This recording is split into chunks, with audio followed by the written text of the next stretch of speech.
Hello, I'm Farfetched Reality, and welcome to the Arcana. Arcana?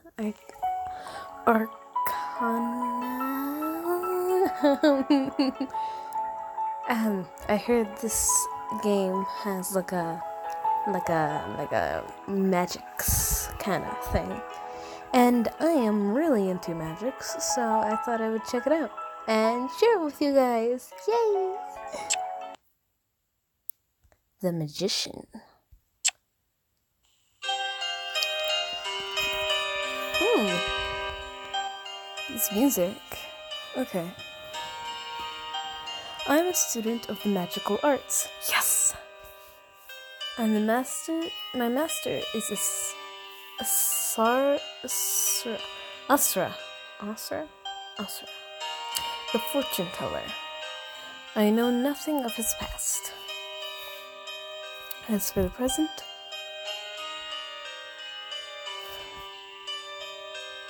ooh, look at this man. Ooh, look at those layers. Look at those colors. Oh my gosh, his design is so good. I love that choker. I love that necklace. I love his white hair. Oh, monsieur. He's such a pretty boy. It's the dead of a moonless night. The right time for beginning a journey, according to him. Here, take this. For you to play around while I'm gone. A gift? This can't be good. My tarot deck. Yes, tarots! Oh my gosh, tarots. I am in love with this kind of magics. You think I'm ready, master? You're still calling me that. You know I can't answer that for you. You've made incredible progress, but you still won't let go of your doubt. Do you think you're ready?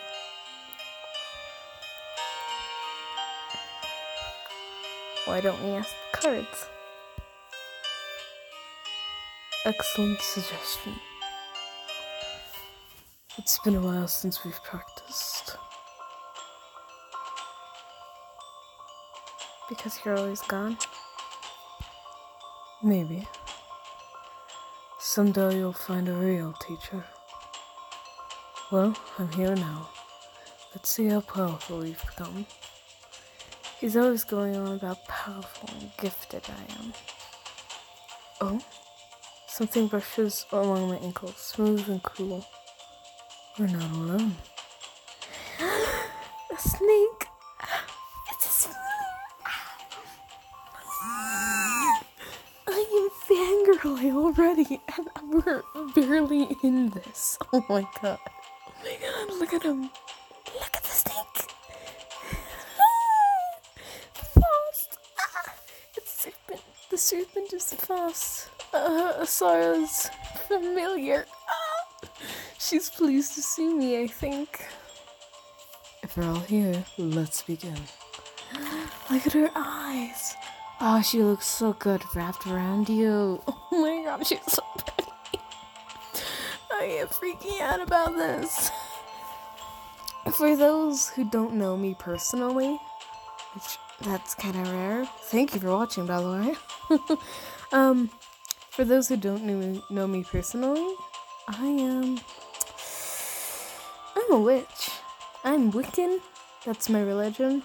So, this is just... I shuffle the deck. His gaze follows the cards as they slip through my fingers. Which one? Wait. Okay, let's see. Oof. Oh, I like the designs on the back of those cards. Let's see, Doom. The High Priestess. And what is she telling you? He leans close. Expectant. Is she speaking to you now? When the cards speak to me, it isn't in human tongue.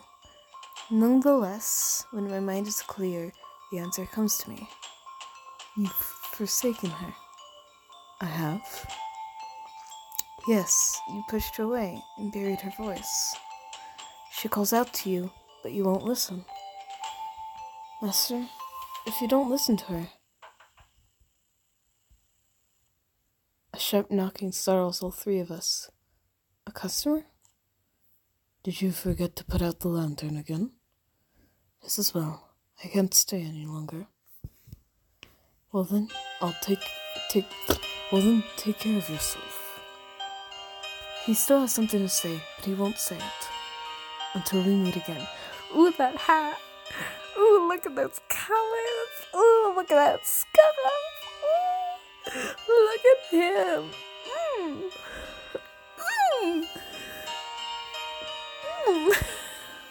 He parts the curtain soundlessly and slips out the back door.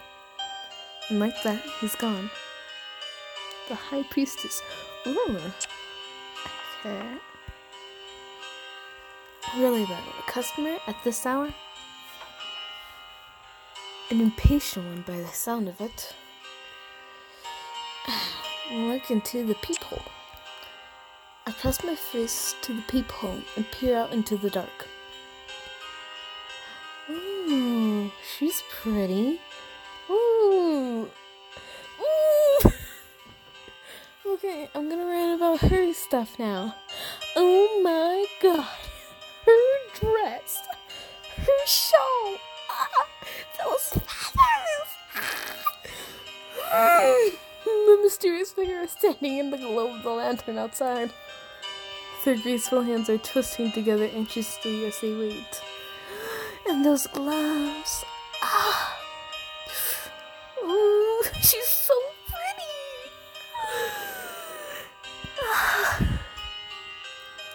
Even in the dim light, I spy jewels glittering along their fingertips. And that waistband thing. Oh my god. Her design is so pretty. Open the door, my dude. I opened the door. Forgive me for the hour, but...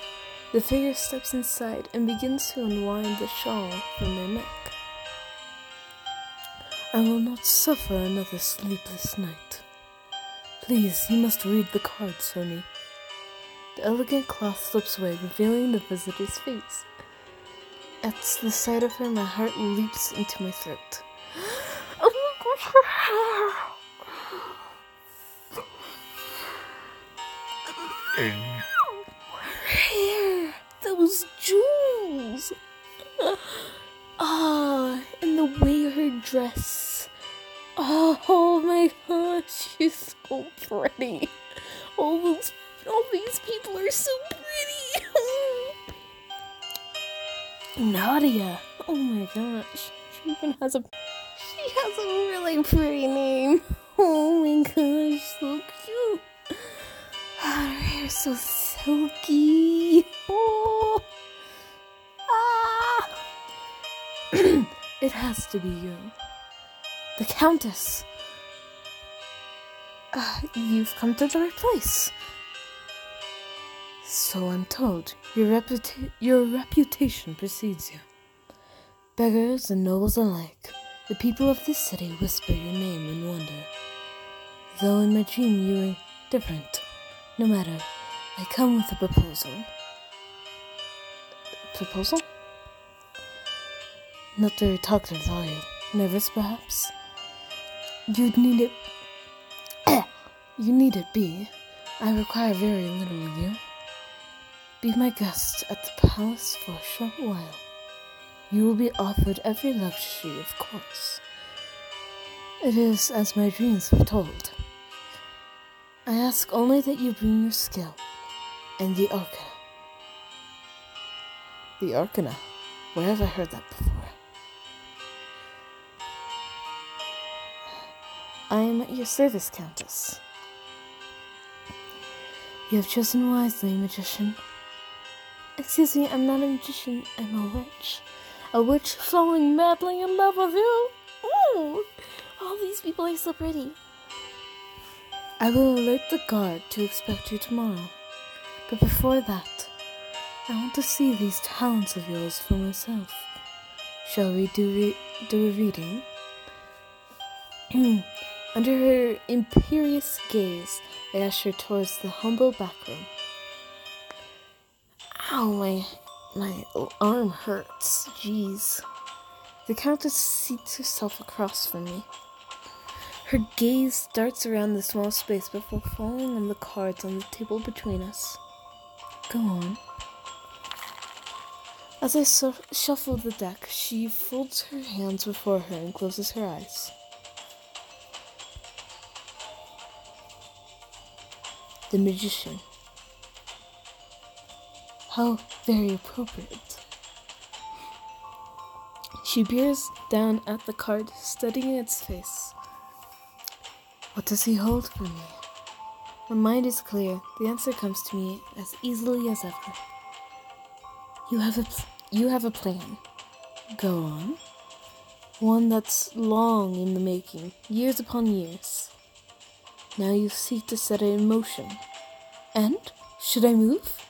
Her eyes pierce me, flashing brilliantly in the lamplight. Yes. Act now. Everything is falling into place. Act now. Everything has fallen into place. Say no more. Abruptly she stands, giving the card one last glance. I'm barely on my feet when she throws back the curtains, striding purposefully into the back into the shop proper. Jesus. Your fortunes are simple, much the same as the others I've heard, and yet you are the first to pique my interest. By the time I've emerged, the Countess is at the doorway, winding the shawl around her face. Open the door. I nearly trip over my feet in my haste to open the door. The Countess merely looks amused. Until tomorrow, then. Pleasant dreams. With that, she glides past me and out into the night. For a moment, I'm frozen, staring after her figure long after it's vanished into the mist. What could the Countess want with me? A mere apprentice? All that talk of my reputation. Could it be that she mistook me for... Ow.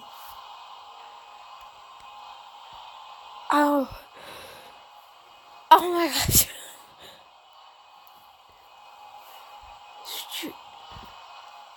Strange hours for a shop to keep. Who said that? My gaze darts around the shop, chasing the shadows in the dark. Behind you. Ooh, I like this man. Man? Woman? But look at that mask. It's like the plague masks.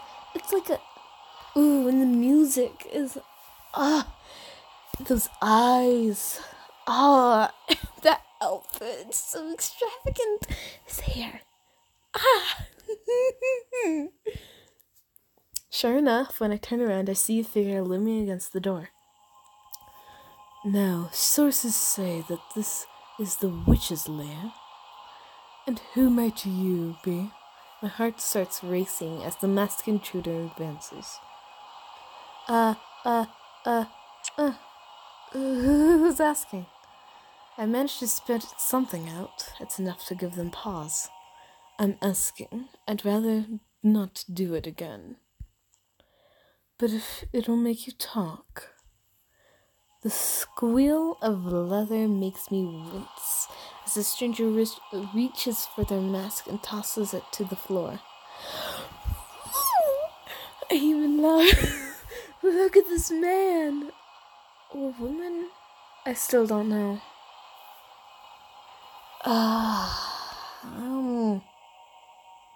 I could be a man, a very feminine man, or it could be a very manly woman. They're like so in between. What? Well, I can tell by the look on your face. Shock, horror. You know who I am, don't you? To my surprise, I do know him. Okay, it's him. The man used to call him Dr. Jules? Haven't heard that name in years. Quickly now, where is the witch? I'll never talk. And here I thought we could keep things civil. Well, if you won't tell me where he is, he towers over me, chilling the air around us. Won't you at least tell my fortune? Ooh. Huh? That is what that room in the back is for, isn't it? I couldn't read for a second there. I give a hesitant nod, unsure of the motives of his odd request. After you, then. The doctor drapes himself into a reading chair, leaning fearsomely over the table. Lovely decor. Reminds me of the good old days. Good. There we go. Good old days. Hesitantly, I take my seat, cold eyes tracking my every move. Go on. No need to be shy. I guess the only one left is this one, right? Oh, death! That looks like death. Oh my god! 'Cause it is. Oh no. As soon as the card is slipped, my mind starts racing. Nothing comes to me but the pounding of blood in my ears. Death. Death. Death. Death. He barks with uncontrollable laughter, sharp as ice. You've got to be joking. I jolt in as his hands strike the table and he rises to his feet. Death casts her gaze on the syringe and turns away. She has no interest in an abomination like me. Overcome with confusion, I follow at the doctor's heels. You've been hospitable, so I'll let you in on a secret. Your rich friend will be back for you. He's taught you his tricks. You may even say he cares for you. But when he returns, he lifts his mask from the floor, staring at the glossy red eyes. Seek me out, for your own sake. That creature is far more dangerous than you know. Well then, the hour is late, and I'm out of time. After giving me a long, hard look, the doctor fixes his mask in place. Don't let him fool you, shopkeep. The door slams behind him as he disappears into the early morning fog.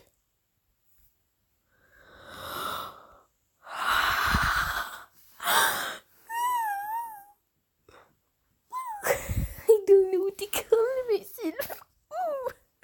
So, there's Sarah, Nadia, and Julian. Ooh.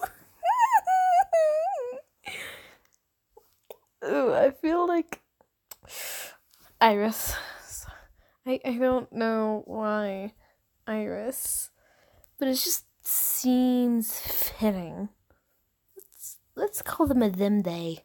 Them, they, them. I don't feel like being a she or he, but that's cool. That is like Tokyo after school summoners. They let you be something other than just the protagonist or whatever. There's no set gender. That's cool. Confirm. Empress Day. My name is Iris. I'm a student of the magical arts. And today I will journey to the place to meet. I will journey to the palace to meet the Countess. I spend the early hours preparing my things by lamplight, casting wild shadows on the walls. Seeking a moment's rest, I go to the back room to lie down and slip away, lost in a dream. The sky is no more than a slim green line along the endless horizon. Beyond me is Asra, on the back of the strange beast. Master, where are we? Dark clouds bear down all around the landscape, a shifting sea of rust-colored sand. Ahead is a road of perfect black stone. I dare not tell you. Wait, I forgot his voice already. I dare not tell you. If I did, you'd have to promise me never to seek this path. Not even I'm such a hypocrite as that Isis. What? I'm sure I've never walked this road, and yet the sight of it feels like an old nightmare. I strain to see where it leads, but the path keeps changing. Soon there will be crossroads. Crossroads? Where do they lead? Depends which one you take. Now rest. My sleep is dreamless then. When I wake up, early dawn light is filtering through the dusty windows. I throw on a traveling cloak and hurry outside, dragging the heavy doors shut behind me. After last night's intrusion, I turn the first lock, and then the second, and third. Almost satisfied, I press my right hand to the door and whisper across me not spell. The wood lights up beneath my palm in a pattern of Esra's intricate designs. White whorls glow deep within the door, slowly fading into the grain. The shop will be well. All will be well. I pull my shawl tighter and step out into the foggy street. Jeez. The morning mist is thick, yet to be scattered by the heat of day. It blankets the street in ethereal, milky glow. I take a moment to appreciate the tranquil scene. When all at once, the hair at the nape of my neck rises in alarm. Someone is near. Someone is right beside me. I turn towards the eerie sensation and notice a dark shape looming in the alley. Ow. Ow. Ow. Okay. Creepy man. With beautiful hair. Everyone has beautiful hair. And a chain around his neck and a big cloak, and at first I don't realize what I'm looking at is a human. The form is certainly human, though monstrous in size. And weird. Their flesh is scored with scars, clean and jagged, shallow and deep. Shrouded in a pall of weather-beaten furs, it's hard to make out a face. But they are definitely watching me. No. Waiting for me to come out? They stand between me and the path I have to take. I'll walk past. I take a step forward, watching the figure cautiously. Stormy green eyes follow my movements as I enter the alley. My steps are careful, but the stranger makes no move, and then a voice, like distant thunder, rumbles from beneath their robes. You are in grave danger. I don't know what to do. Let me try that again. You are in grave danger. I pause, inhaling sharply. The earthy scent of mirth. Mirth? What's myrrh? Myrrh. Washes over me, and I hold still. He will return uninvited. He will offer you a gift when you need it most. Turn it away, or you will fall into his hand. Just like the rest of us. I blink, trying to process what I just heard. There's a shuffling behind me, the dragging of rough cloths and chains, and then silence. I have to go, now. Sailing deeply, I continue toward the narrow, mossy steps that will lead me to the marketplace. Ooh, this music. Ooh, that background. Ooh, I like this.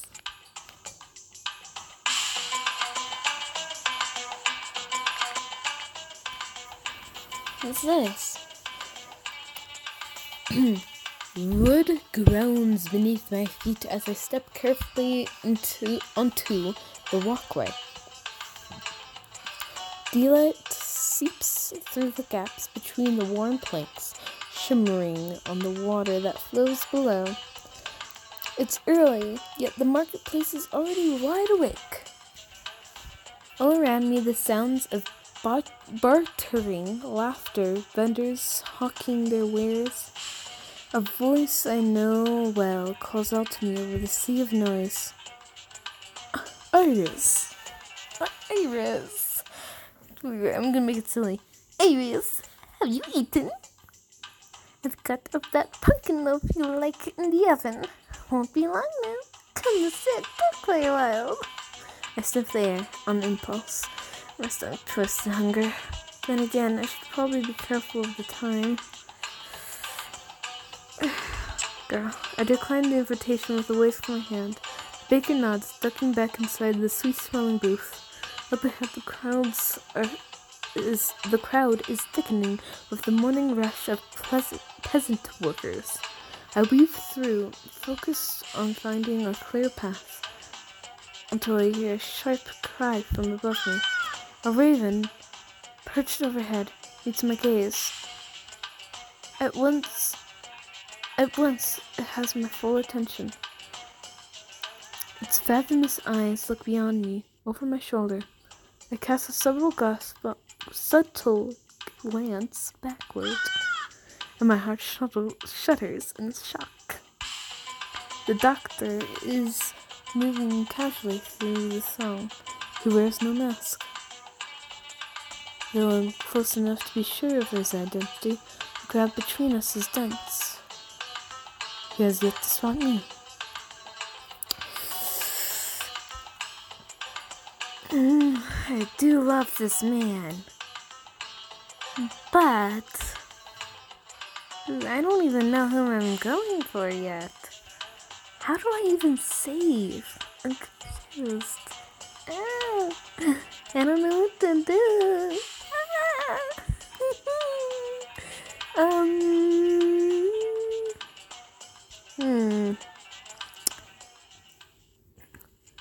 I guess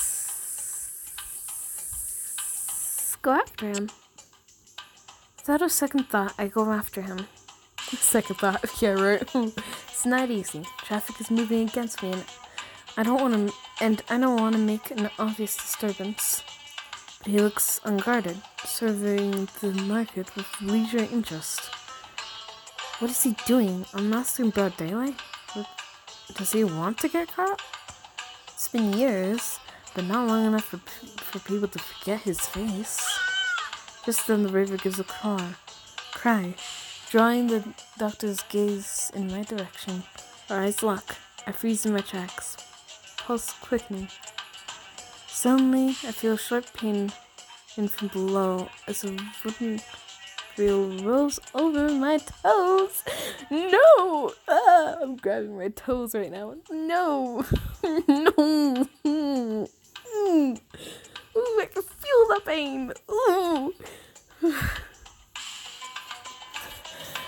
A cart strung with boughs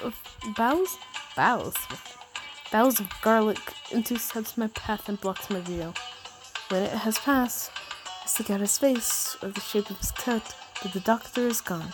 Frowning, I stop in my tracks, letting the herd of patrons weave around me.